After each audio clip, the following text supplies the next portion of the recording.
ઘરેથી આટલા બધા miss call? Kunal, mom, uncle બધાએ કોલ કર્યા છે. મારો ફોન ફ્લાઇટ મોડ ઉપર હતો એટલે મને ખબર જ ના પડી. ઘરમાં કંઈ પ્રોબ્લેમ તો નહીં હોય ને?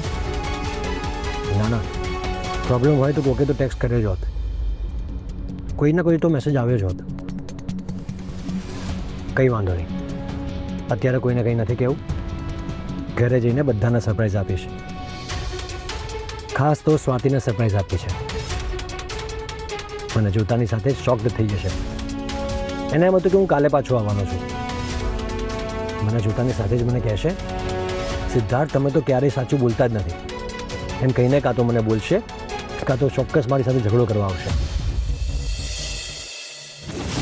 મારી દીદી પર ખોટા એલિગેશન નાખ્યા છે ને, છોડીશ નહીં આ લોકોને. તે આંધળો છે?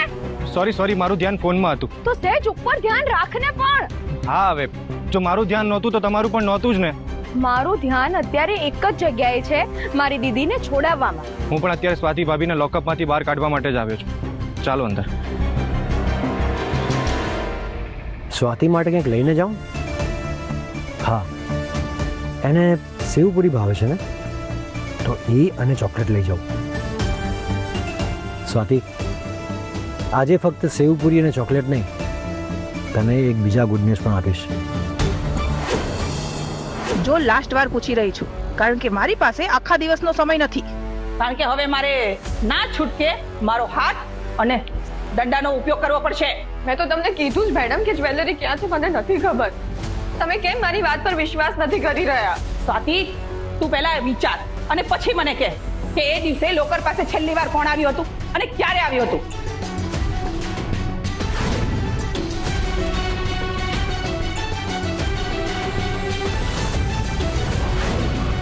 આનો અર્થ કે શું આ કામ પણ રાહુલભાઈ અને રૂપાલીજીએ કર્યું છે?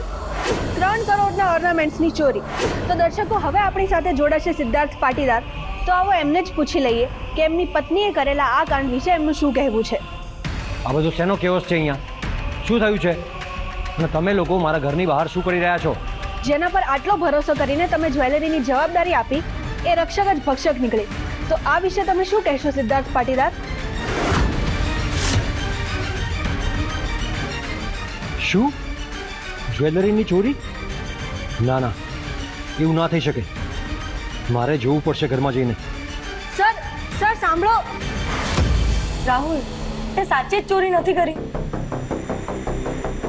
ના. જો ચોરી તે નથી કરી તો પછી ચોરી કરી કોણે? ચોર કોણ છે એ તો ખબર નથી, પણ હું એ જાણું છું કે સિદ્ધાર્થનું અપમાન અને તેની પત્નીનું આ કલંક સિદ્ધાર્થથી સહન નહીં થાય તો એ બિઝનેસમાંથી હટી જશે. અને આ જ તક ઝડપીને હું આ એમ્પાયરનો નવો માલિક બનીશ.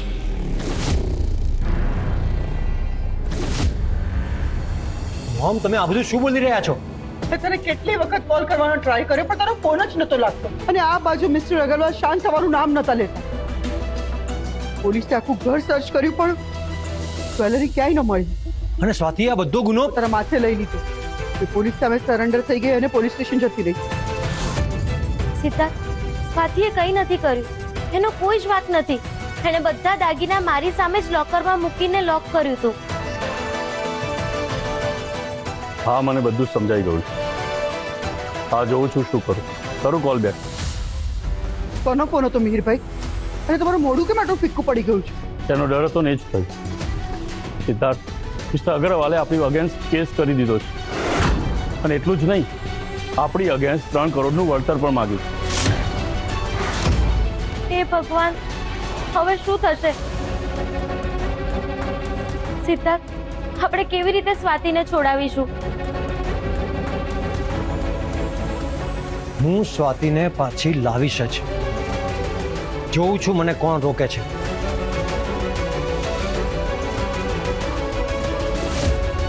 છેલ્લી 5 મિનિટનો સમય આપું છું તને. જો 5 મિનિટમાં મોઢું ના ખોલ્યું ને તો હું નહીં, મારો દંડો વાત કરશે, સમજે?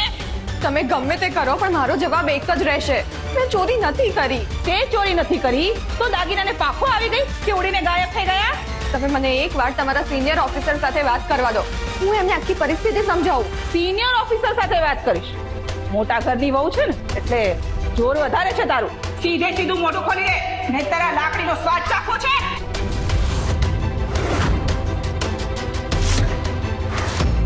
નીચે કરો લાકડી.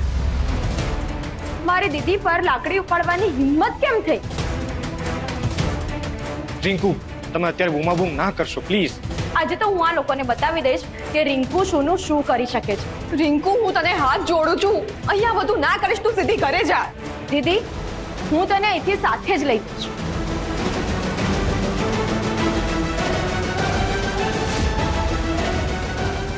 રિંકુ, ઉભા રહો. છોડને મને.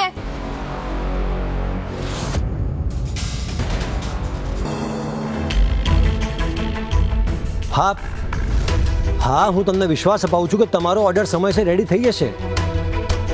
અરે તમે શું બોલો છો? આઈ એસ્યોર યુ ના ના, there is nothing to worry. Hello hello,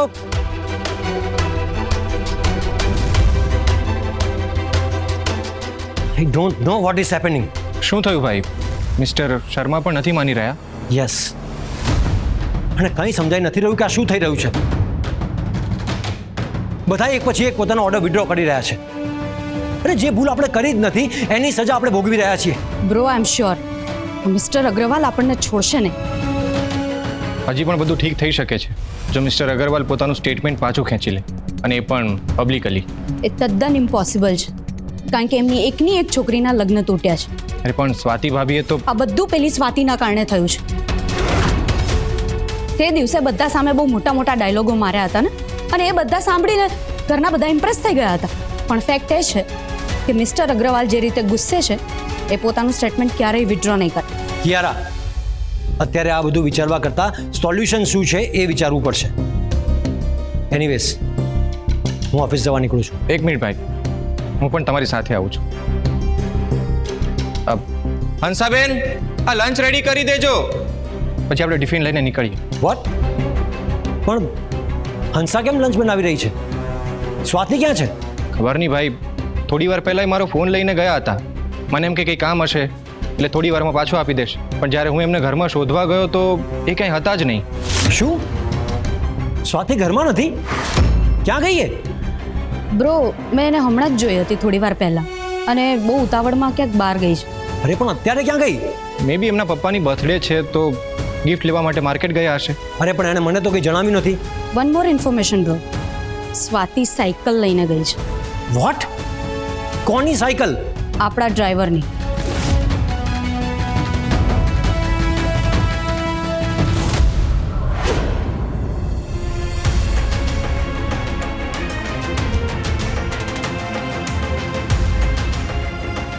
જેણે પણ આ કિંમતી જ્વેલરી ચોરી છે ને, અહીં બજારમાં ક્યાંક ને ક્યાંક એને વેચવાનો પ્રયત્ન તો ચોક્કસ કરશે જ. હું આજુબાજુની બધી જ્વેલર્સની દુકાને ત્યાં જાતે જ જઈશ અને ચેક કરું છું, અને બધા જ દુકાનદારોને આ ખાસ ડિઝાઇનવાળી જ્વેલરી વિશે વાત કરીશ કે જો કોઈ એને વેચવા આવે ને કે તરત જ મને ફોન કરે. હા, પણ આટલા મોટા શહેરમાં હું એકલી ચોરને કેવી રીતે શોધી શકીશ? એક કામ કરું, હું રિંકુને ફોન કરું અને એને બોલાવી દઉં.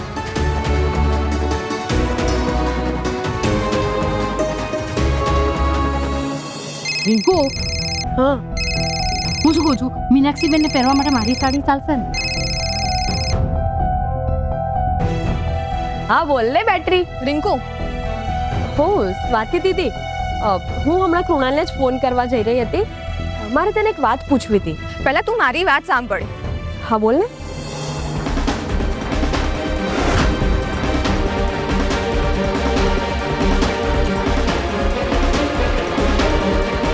હું હમણાં જાઉં છું.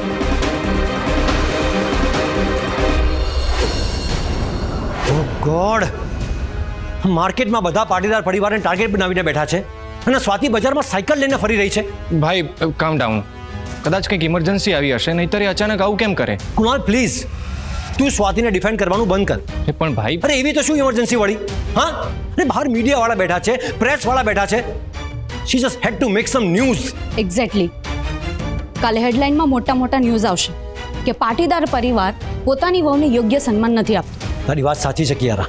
અને હા, એ જ છપાશે કે આ પાટીદાર પરિવારની મોટી વહુ કરોડોની ગાડીઓ છોડીને સાયકલમાં નીકળી ગઈ. કિયારા, તું તારું મોઢું બંધ રાખીશ હવે. હું શું કામ મારું મોઢું બંધ રાખું? સ્વાતિ જે બોલે એ બધું ચાલે, પણ તમે મારું સાંભળી પણ નથી શકતા. સી પ્લીઝ, મને બધું જ સમજાય છે, મને ના સમજાવો. અને અને તમે દર વખતે આ સ્વાતિના પક્ષમાં જ કેમ બોલો છો? બીકોઝ એ સાચા હોય છે. ભાઈ, તમે બધી ચિંતા છોડો અને ચાલો મારી સાથે. આપણે હમણાં જ જઈને સ્વાતિ ભાભીને શોધીએ છીએ.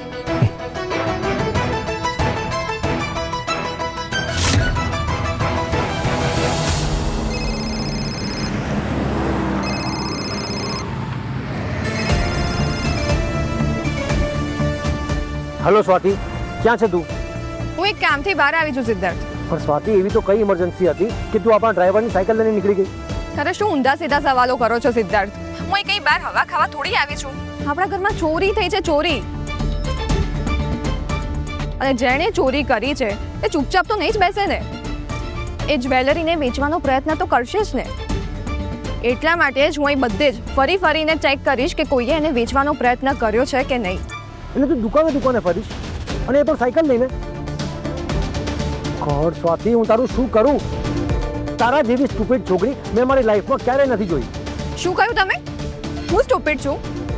એક તો અહીં હું તમને હેલ્પ કરવાના પ્રયત્નો કરી રહી છું અને તમે મારું જ અપમાન કરી રહ્યા છો. હા, કેમ કે તને કોઈ આઈડિયા નથી કે આટલી મોંઘી જ્વેલરી કોઈ નાની અને સામાન્ય જ્વેલરીની દુકાને વેચવા ના નીકળે.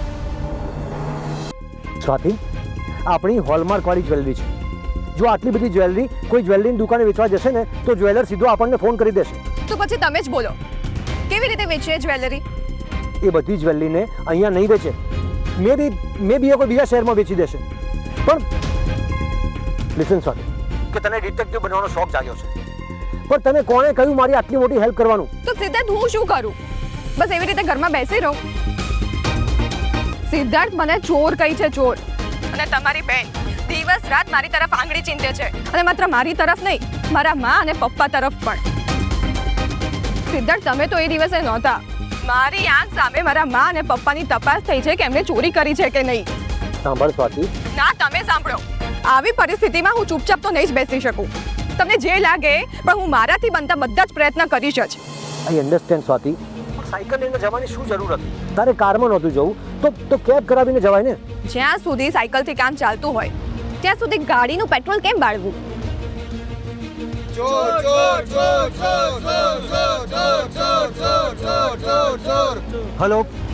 Hello Swati, hello. પકડો પેલા ને, એ ચોર છે. ફોન કાપી નાખ્યો. અરે કાપ્યો નહીં હોય, કપાઈ ગયો હશે. ના, મારા મોઢા પર ફોન કાપ્યો એને. આ સ્વાતિ ના મારી એક વાત સાંભળે છે, ના મારી એક વાત માને છે. ગોડ.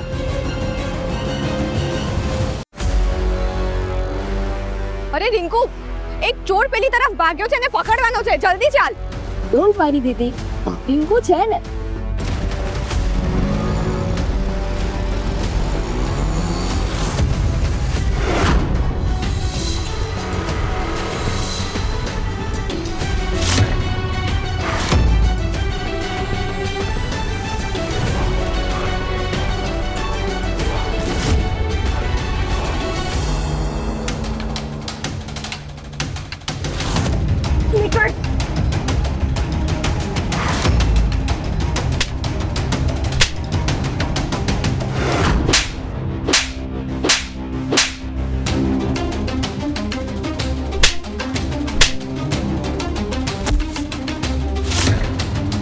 શું કરો છો તમે લોકો? હા, બધા ભેગા થઈને એક ચોરને નથી પકડી શકતા.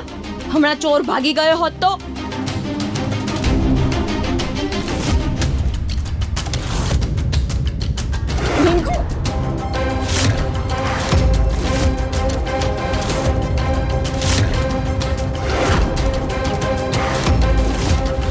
બધા પાછા હટી જાઓ, નહીતર આ છોકરીનું ગળું કાપી નાખીશ.